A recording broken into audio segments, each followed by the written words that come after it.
Good evening po sa mga lingkod ng Panginoon. Medyo ginabi na pala tayo ah.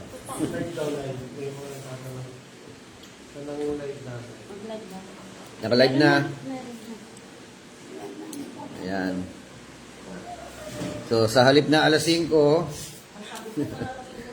nagbago dahil nagpagawa po tayo. Ano po?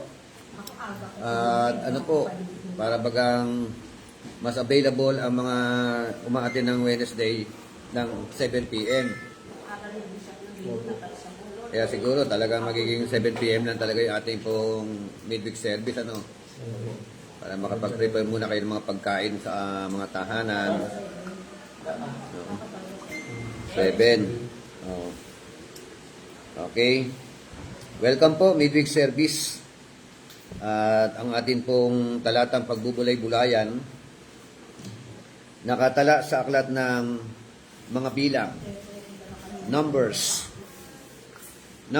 chapter 20, chapter 32 verse 20 hanggang 23. Yan po yung atin pong pagbubulay-bulayan.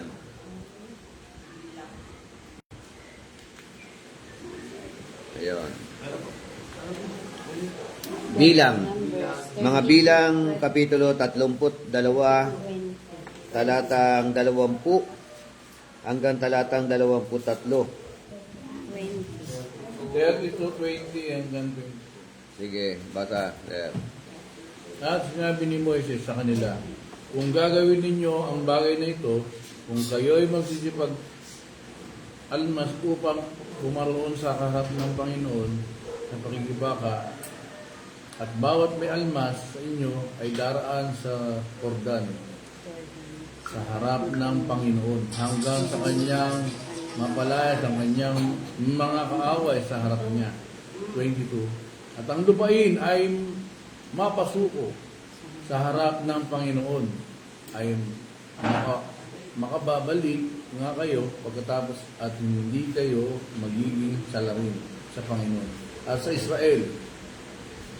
At ang lupain ito ay magiging inyong pag-aari sa harap ng Panginoon.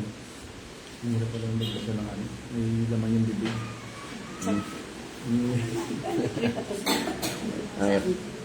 Okay, basahin ko po sa, yan, good evening po, Sister Sally, nasa online, ano po. Numbers chapter 32, verse 20 hanggang 23. So Moses said to them, if you will do this, if you will arm yourselves before the Lord for the war, and all of you armed men cross over the Jordan before the Lord, until he has driven his enemies out from before him, and the land is subdued before the Lord, then afterward you shall return and be free of obligation toward the Lord and toward Israel, and this land shall be yours for a possession before the Lord. Verse 23, but if you will not do so, behold, you have sinned against the Lord, and be sure your sin will find you out. Ang Diyos po ang siya magpala ng kanya pong mga salita. Ito po ay sinabi ni Moses sa kanyang kapanahunan sa mga Israelita. At meron pong kumbaga saan merong utos dito sa mga Israelita na sabi nga sa talatang 20, ano raw 'yon? Kung gagawin ninyo ang mga bagay na ito. Talagang gagawin ninyo sa harapan ni Yahweh ay humanda na kayo sa pakikipaglaban.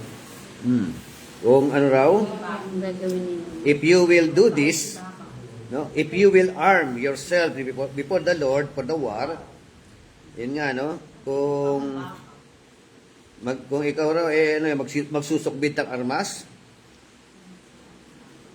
aarmasan mo ang iyong sarili, no?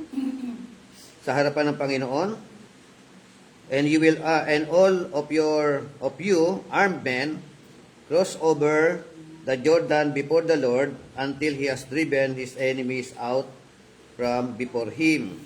So, makita natin dito, ang Diyos ang siyang ano no? Meron siyang mga tao. No? Sabi niya doon sa mga tao niya, sa mga kawal, na ito yung mga makikipaglaban. Pero ang katotohanan po nito, ang Diyos po ang siyang makikipaglaban para sa kanila. Amen? At dahil nga ang Diyos ang siyang makikipaglaban para sa kanila, magiging matagumpay. Amen. Sabi ng talatan 22, and the land is subdued before the Lord. No? And afterward, you shall return and be free of obligation toward the Lord and toward Israel. And this land shall be yours for a possession before the Lord. So, kaya dyan, ang ganda ng tinuturo dito, no? Ganyan, yung sandal sa Panginoon at ang Diyos ang makikipaglaban sa kanila, at ang bayan o ang lupain ay mapapasa kanila. Hindi dahil sa kanilang kalakasan, no? Kundi dahil sa kapangyarihan ng ating Panginoon. Yun ang sinasabi. Pero, sabi ng talatang 23, Tagalog nga po ng 23.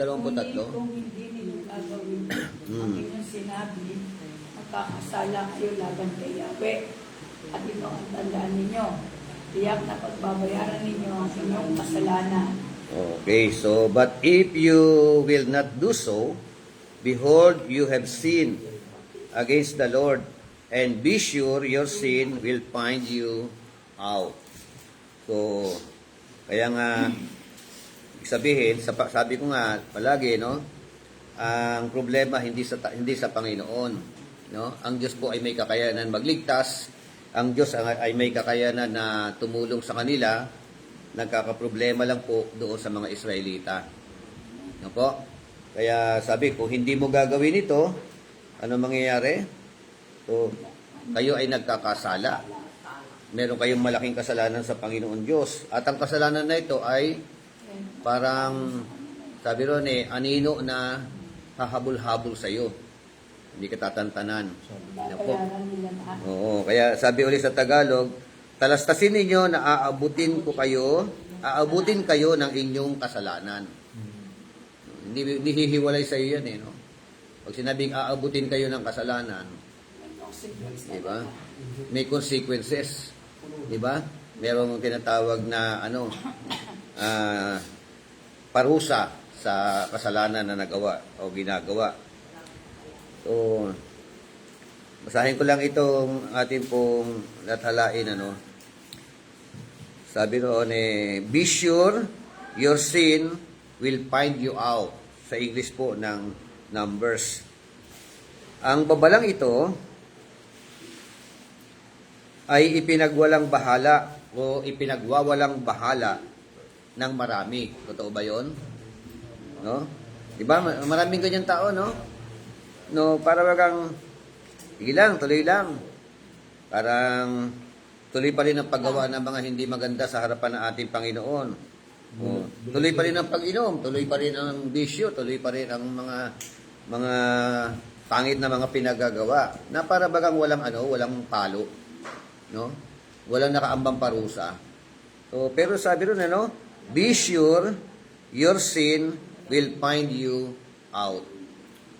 Pag ang kasalanan, meron pong katampatang tinatawag na kaparusaan. So, whether we like it or not. So, hindi po natin po pwedeng ibaliwalain, magkibit-balikat. So, sa mga nakakapanood po dyan, kung meron po kayong mga ginagawang mga bagay na hindi naaayon sa kalooban ng Panginoon, sabi ng Bible, be sure your sin will find you out. Kahit magtago ka, hahabulin ka niyan. Di ba? Hindi ka tatantanan niyan. No? May parusa na kaabang doon sa mga nagwawalang bahala sa kanilang mga buhay. Hindi madali ang gumawa ng masama. Subalit kapag sa una ay nakaalpas, ito ay nagbibigay ng lakas ng loob na muling magkasala. Di ba? May mga ganun, Pagka, bawa ng hold up. Tapos nakaalpas. Nakaligtas, di ba? Maraming pera. O, di ano siya, di, kumbaga sa ano eh, talaga matinding selebrasyon. Ubus-ubus ang biyaya. O, naubos ang pera. Ang gagawin, hold up na naman. Diba? O kaya, nagsugal, nanalo na sugal. Tapos ubos na naman ang pera. Bukas makalaw, sugal na naman. Pero hindi nila natin alam, ano? Yun nga, be sure your sin will find you out. Yan ang sinasabi ng Bible. At kung minsan, hindi lang makalawa itong nauulit, kundi maraming beses. Kung minsan, nagkakaroon na rin naman ng takot. Kaya't nasasabing, minsan na lang. Yan mga tao. Last na ito. Parang gano'n, no? Pero, parang nagkakaroon ng tinatawag na conviction. Pero masakit nun eh, yung last. Tsaka naman doon ka nahuli, o kaya doon ka napatay. Oo. Nasasabihin, ano? Pare, last na to. Huling sama ko na sa inyo ito. Di ba? Mga gano'n? Yun pala, doon na kayo pala mare-raid, ano? Sa huling sama, no? Kaya, di ba sabi, hulihin ko na to, magbabagong buhay na ako pag after this. Kaya nga ganun po, no? Kaya't nasasabing minsan na lang, at lubusang nakahihinga ng maluwag, hanggang sa nakalimutan na. Subalit sinasabi ng ating talatang Kapitulo 32, talatang 23, talastasin ninyo na aabutin kayo ng inyong kasalanan. Aabutin. Dumating ang panahon, may nabulgar na ginawa ng iba at nagkaroon ng maraming o matamang pagsisiyasat. Hindi lamang ang pangkasalukuyang nangyari ang napatunayan, kundi maging ang matagal nang nangyari ay natuklasan din. O, diba? Huwag niyo na ilayo sa yung korupsyon ng DPWH, ano? Flood control. Ang tagal-tagal nilang ini-enjoy yan, ano? Na para bagang walang magsusuplong, hindi mabubunyag. O, ngayon, meron na mga nakulong. Di ba? So, kala lang nila kasi walang lihim na hindi nabubunyag. Di ba? Basta mga mali, may panahon at may pagkakataon na ibubunyag ng ating Panginoon yon. So sa mga ilang nagdaang linggo, halos sunod-sunod ang paglalantad ng mga halos hindi mapaniwalaang naganap. Ngayon ay pinag-uusapan, sinisiyasat, karamihang nasasangkot ay nasa tungkulin. Parang napapanahon ito pinag-usapan natin. Makarating sana sa Malacanang, makarating sana sa Congress, ano? Makarating sa Ombudsman. So, nandyan ang mga hot cars. Perang ibinigay ng bangko para sa gamit sa paaralan. Subalit ipinambili ng mga sasakyan. Di ba? Tama, di ba yung mga project ng mga politician. Bawa sige, lahat kayo magkakaroon ng yung initan ng tubig. Yung gano'n eh. Ang halaga ng initan ng tubig, 650 o 700. Pero magiging 3,000. Ito niya yung korupsyon. Diba? Ganyan katindi. Kaya yun nga. At ang ginawang pagsisiyasat ay nagsabi na ang pamunuan ng bangko ay nagpahayag na hindi lamang ang departamentong ito ang humingi, kundi mayroon pang ibang sangay ng pamahalaan. Grabe, no? Nakakalungkot yung ating bansa, eh. The only Christian nation in Asia. Diba? Pero, third most corrupt Daming corrupt. country. Diba? Dito sa Pilipinas, andito lahat ng mga resources. Ang dami mga resources dito. Ang dami mga kabangyaman o mga magiging source na para pagpalain natin bansa. Kaya lang, dahil nga sa mga nanunungkulan na mga makasarili, mga nanunungkulan na ang iniisip ay ang bulsa, diba? At ang tiyan. So, kaya kawawa si Juan de la Cruz. Kawawa ang ating bansa.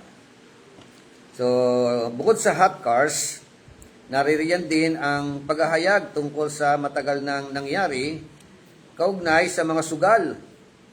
At ngayon ay nabubunyag. Sabi ng isa, sumingaw ang baho. Amen.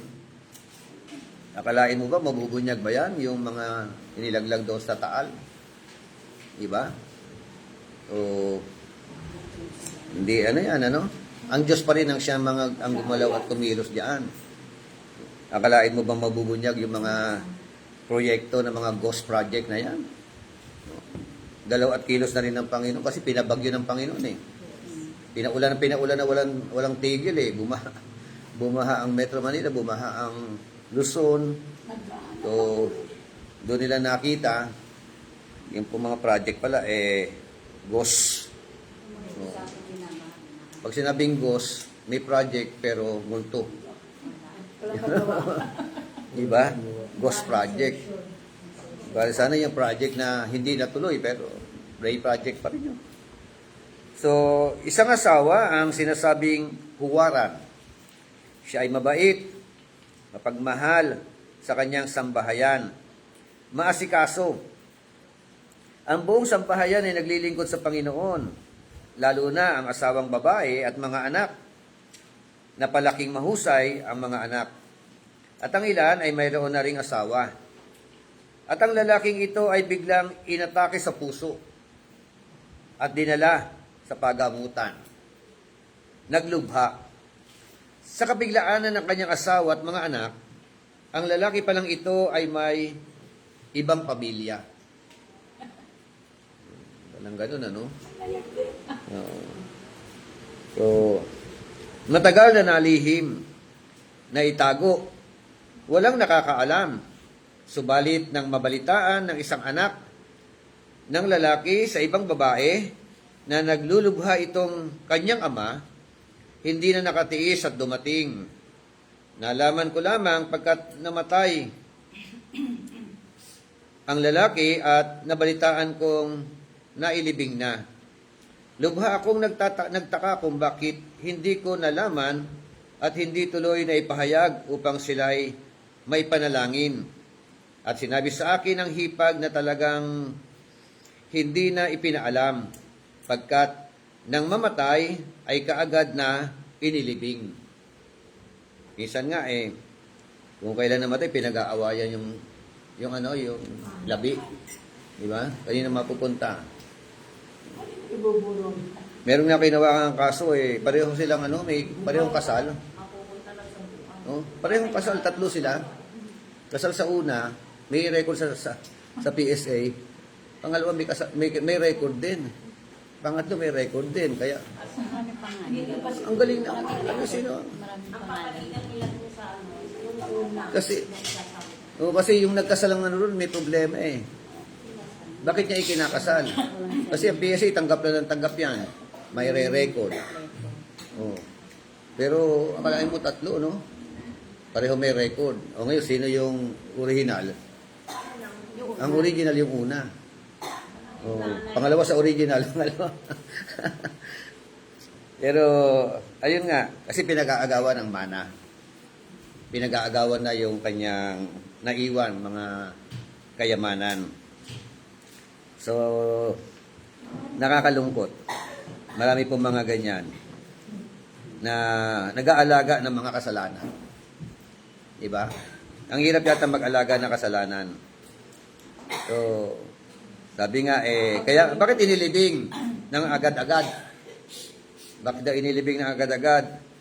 Kasi natatakot na baka dumating pa sa lamay ang ikalawang pamilya nito at napakalaking kahihiyan. Skandalo. Diba? Biro mo, no? Christian ka. Diba? yung pamilya mo, Kristiyano. Pare-pareho kayo naglilingkod sa Panginoon. Naitago niya for so many years sa kanya relasyon do sa ibang babae. At yun nga, hahabulin ka, di ba? Buntot mo, hila mo. Yun po yung mga katotohanan niyaan. So,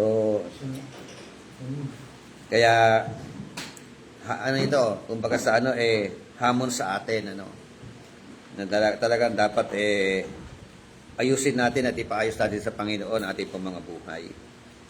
So, yun nga, natakot na baka dumating pa sa lamay ang ikalawang pamilya nito at siyempre napakalaking kahihiyan at napakalaking gulo. Alam niyo ang kasaysayan ni David na natukso sa kagandahan ni Bathsheba. Kaya't ipinakuha niya ito at sinipingan. Naglihi kaagad ang babae upang mailihim, ipinatawag ang asawa nito mula sa labanan. Sino yung asawa niya? Si Urias. No? At pinauwi. Subalit ito ay hindi umuwi ng bahay. Hindi maatim na may labanan ay nagsasaya siya sa piling na kanyang asawa. Hanggang wala nang maisip si David, kundi ipag-utos na ito ay ilagay sa unahan ng labanan. At ito ay napatay. So, planado yung pagkakapatay kay Urias, ano? So, ngayon, wala nang dahilan. Kahit ipakuha niya si Bathsheba, malinis ang pagpaplano. Subalit, isinugo ni Yahweh si Nathan sa kanya upang ipakilala at makilala niya ang kanyang kasalanan. At dahil si David ay mababang loob at tunay na nagmamahal sa Diyos, kaagad kinilala ang kanyang pagkakasala. Bagamat inamin niya ito, sinabi ni Yahweh sa pamamagitan ni Nathan, ginawa mo ito ng lihim, hayag kitang parurusahan. No? So meron talagang consequence, ano? Humingi na ng tawad si David, sisi na siya. Pero ginawa mo ng lihim, hayag kitang parurusahan. At makikita ng buong Israel, buong pusong nagsisi si David, at nahabag sa kanya si Yahweh, at sinabi, kung gayoy, pinapatawad ka na niya, at hindi ka mamamatay. Gayunman, yamang nilapastangan mo si Yahweh, ang magiging anak mo ang mamamatay. So, yun ang consequence. Di po ba? Kaya yung unang anak ni David, kay Bathsheba, namatay po yun. Lahat ng effort ginawa ni David. No? Fasting dito, panalangin dito, hingi ng awa sa Panginoon, pero yun nga, hindi siya halos makausap. Pero ang pinakalundo, basta nga po, 2 Samuel, chapter 12, verse 13 to 14. Ikalawang Samuel.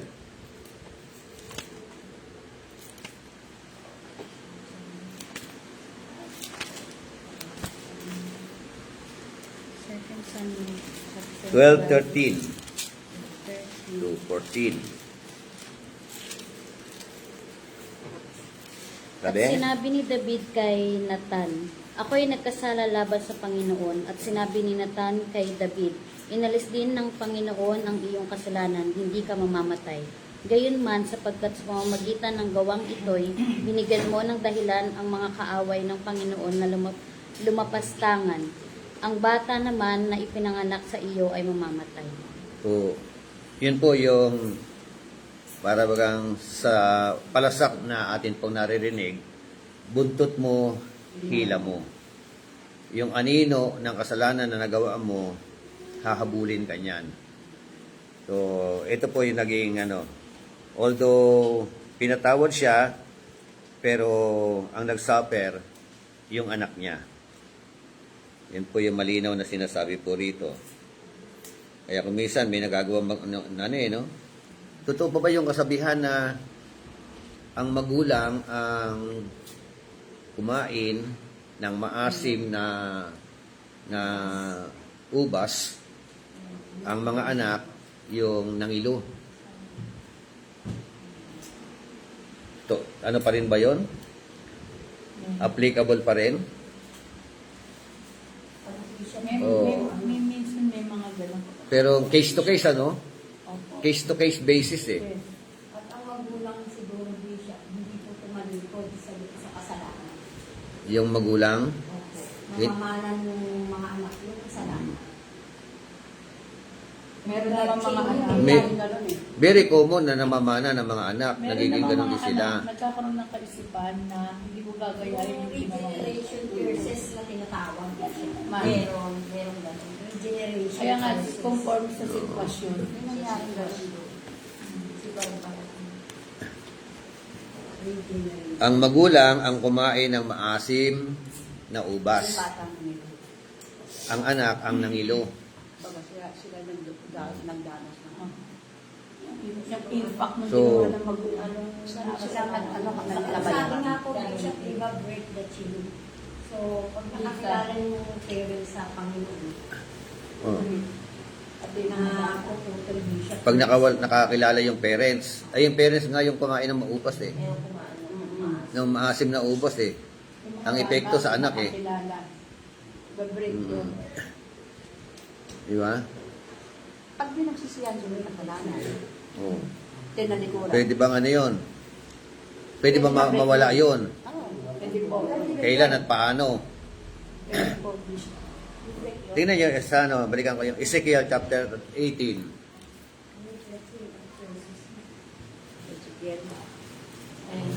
Book of Ezekiel.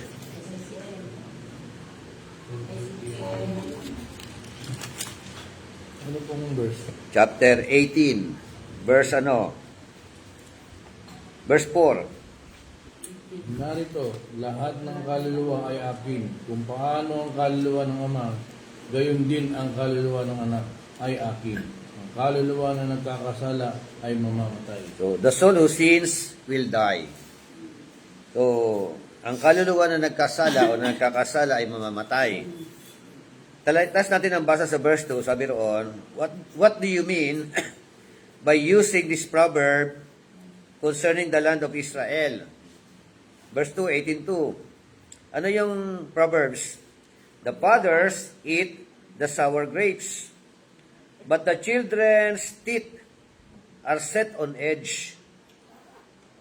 O, di ba? Ano sabi ng verse 2? Yun ang Proverbs nila. Kawikaan nila yun. Common yun. Mga magulang. Oo. Parang ng ubas na maasim.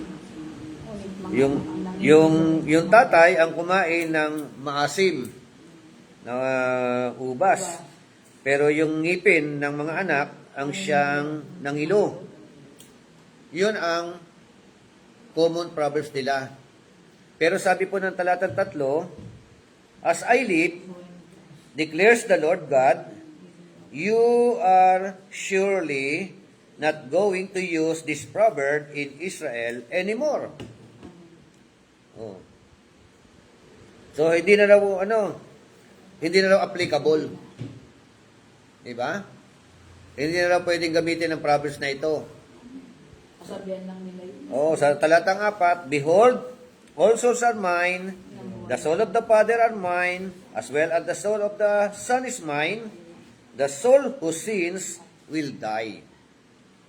Amen? Amen. So, yun ang mabuting balita diyan, ano? Ang sino Kaya- nagkasala, yan ang Oo. makapamunang kaparusahan.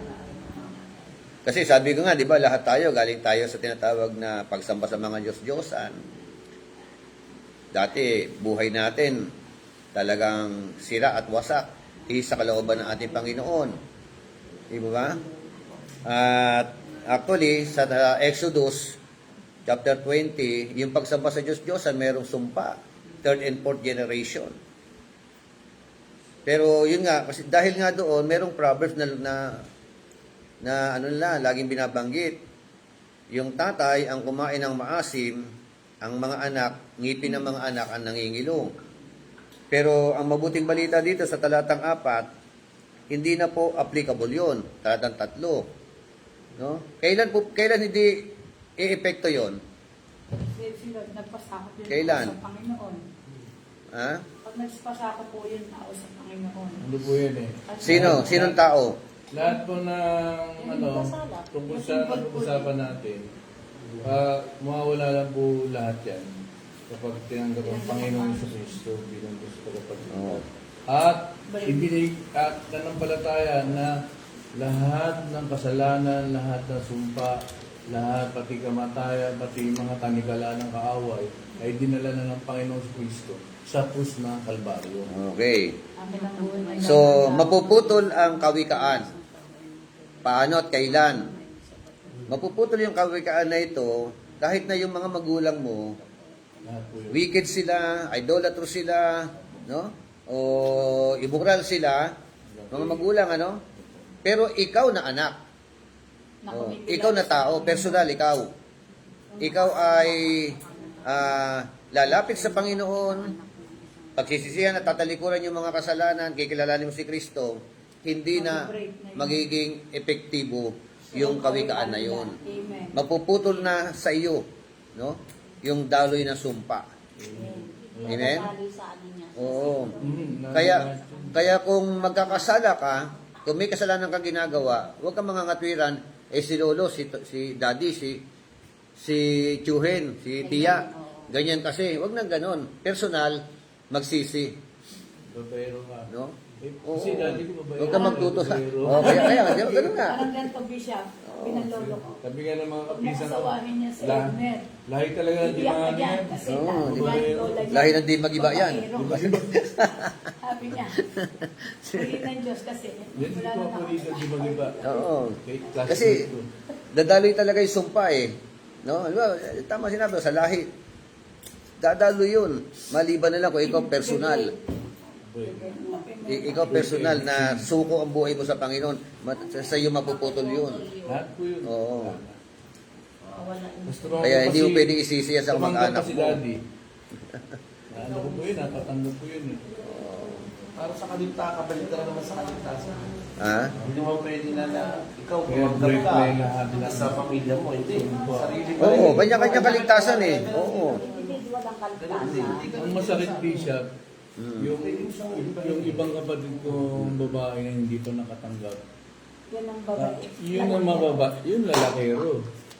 Dumadaloy. Dadaloy talaga hanggang ano kasi Dadaloy talaga. yun ang ano eh. Naturality ng tao eh. Ipipray natin yung tao. Pero kung siya mismo hindi siya nagsisi, Pero at may- hindi niya lahat dinaligtan na. yung kasalanan, hindi rin. Pwedeng maputol at pwedeng instead na curse ang dadaloy sa iyo, pati papunta sa mga anak mo, diba? Blessing na ang dadaloy sa iyo papunta sa mga anak mo. So yun po yung pinaka ano diyan. Hanggang sa ano na yun. Kaya hindi natin po pwedeng baliwalain ang mga kasalanan, yung mga ano natin na akala mo makakapagtago ka, may tago mo. May tago mo sa mata ng pamilya mo, may tago mo sa church, may tago mo sa kung kanino mga tao. Pero kay ganun. Pero hayag sa mata ni Lord eh. Hayag po yan. Wala kang maano. Wala kang may tatago kay Lord eh, sa harap niya. At na nakakaano to, kahit si David, tinawag siyang a man after God's own heart eh. Pero pinarusahan pa rin ng Panginoon eh. Mamamatay yung anak mo. Naging casualty pa yung bata. Nadamay pa yung bata. Di ba ba? So, sa Kawikaan 28:13, sinabi ni Solomon, ang nagkukubli ng kanyang sala ay hindi mapapabuti. Ngunit, kahahabagan ng Diyos ang nagbabalik loob at nagsisisi. Amen? Yung nagkukubli, nagtatago ng kanilang kasalanan. Kailanman hindi ka mapapabuti. Diba? Pero, yun daw pong nagbabalik loob sa Panginoon at nagsisisi sa kanyang kasalanan, ano na po ang kanyang mararanasan? Kahahabagan ni Yahweh. Amen. Amen? Opo. So, kung gusto mo ng habag ng Panginoon, huwag kang magkubli ng kasalanan. Kakaroon pa ng Holy Spirit. Kung gusto mo habag ng Panginoon, magsisi ka na. Amen. Kung gusto mo habag ng Panginoon, talikuran mo na yung kasalanan. at lumakad ka ayon sa kanyang kalooban. Amen? So, ngayon may maikukubli ba tayo sa Diyos? Wala. Oh. Kaya, hayag lahat no? Wala tayo maikukubli. Mayroon bang maitatago sa kanyang paningin? Wala, 100%. Hindi ito maitatago ng pagiging abala sa gawain. So, katulad nung namatay, Leaders pa ng iglesia siguro yun, Ano siya Tapos, mabuti. tinitingala ng mga miyembro, mga kasama niya sa church. Gulat ang namatay. Ayun pala, na namatay, Meron number 2, may pangalawang pamilya. Diba? Dahil hiling niya sa kahit pero sa Diyos. Ayun nga. Dahil hayag lang, napatay. Oo. Ito, medyo habig lang itong kwento na to na binanggit doon. Meron ding isang leader din na iglesia, leader siya. Talagang tinitingala. At yun nga, dumating ang araw, nagkasakit siya, namatay. At sa panahon ng burol, nakaburol na yung leader. So, siyempre may mga tinatawag na luksang parangal.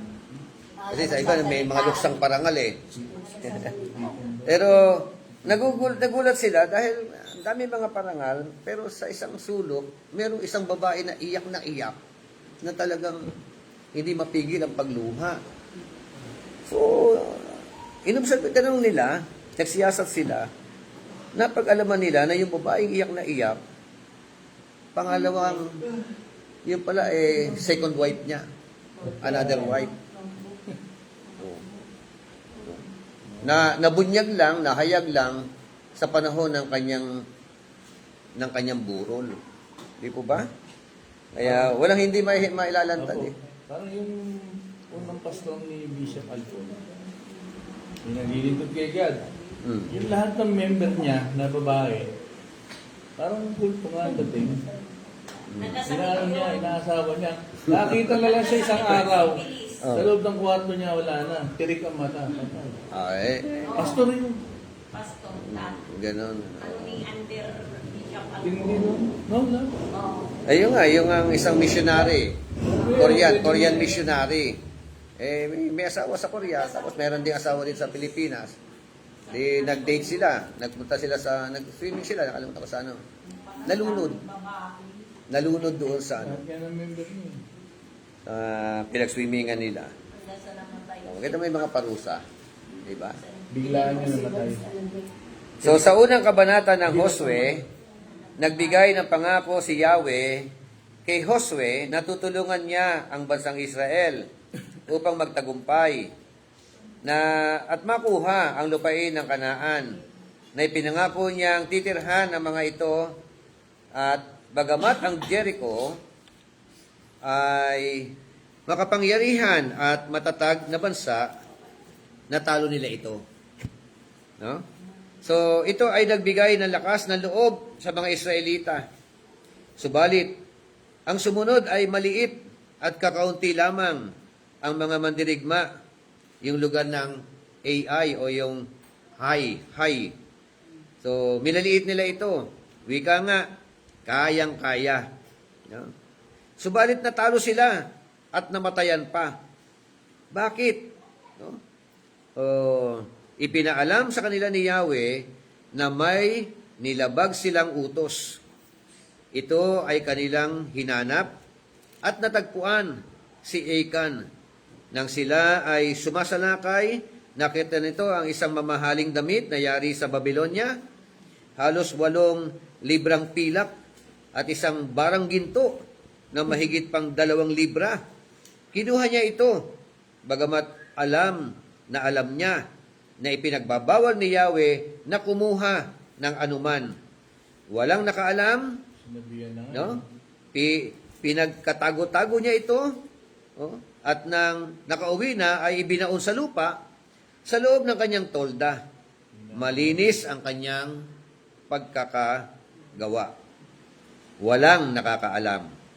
Ang kasalanang yaon ay inakala niyang lusot na. Kahit ang mga kasamang kawal ay hindi ito nakita. maging ang kanilang pinunong si Josue ay hindi rin ito napansin. Subalit, nakita ito ng mata ng Diyos. At inihayag ng Diyos na dahil sa kasalanang ito, pinarusahan niya ang mga Israelita. Marahil ay ganoon na lamang ang gulat ng lahat. Lalo pa nga yaong mga kasama niyang kawal, yaong pinakamalapit sa kanya, at maaring kung hindi lamang inihayag ng Diyos, walang mag-aakala na ito ay kanyang ginawa. Subalit narito ang isang babala. Talastasin ninyo na aabutin kayo ng inyong kasalanan. Maaring ikaw ay may itinatagong kasalanan. Natitiwasay ka at naiisip na malinis ang iyong pagkakagawa. Lubusang naitago. Subalit may isang araw, iyaon ang araw na iyong katatakutan. Sana makaabot ito sa mga nag-e-enjoy ng kasalanan. Lalo na may mga ginawa matitinding mga kasalanan. Yun daw po yung araw na iyong katatakutan. Ihayag o ihahayag at lalabas ito. Tulad na sinabi ni Solomon, ngayon kung ito'y hindi tatakpan at magsisisi, kahahabagan ka ng Diyos. Amen? Kaya dalawa lang yan. Anong gusto mo? Habag, parusa. Diba? Kung gusto mo ng habag sa Panginoon, mula sa Panginoon, anong dapat po natin gawin? Huwag tayong mag-alaga ng kasalanan, gumawa ng kasalanan, o magtago ng kasalanan. Di po ba?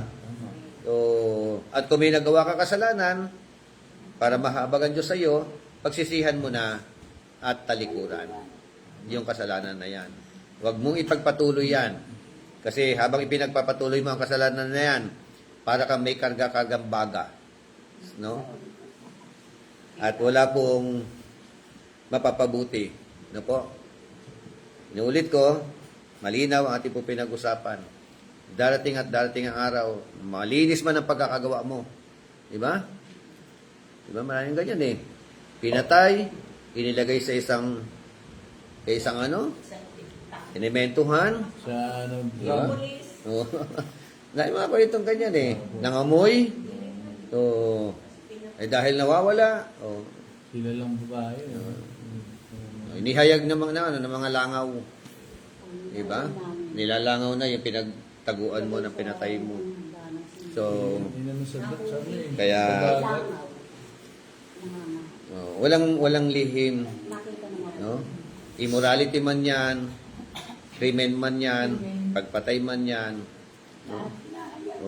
Ang tinapon niya sa dagat, lumulutang Lahat yan, ihahayag. Si David, ang kanyang kasalanan, pangangalo niya, pag-agaw na asawa ng may asawa.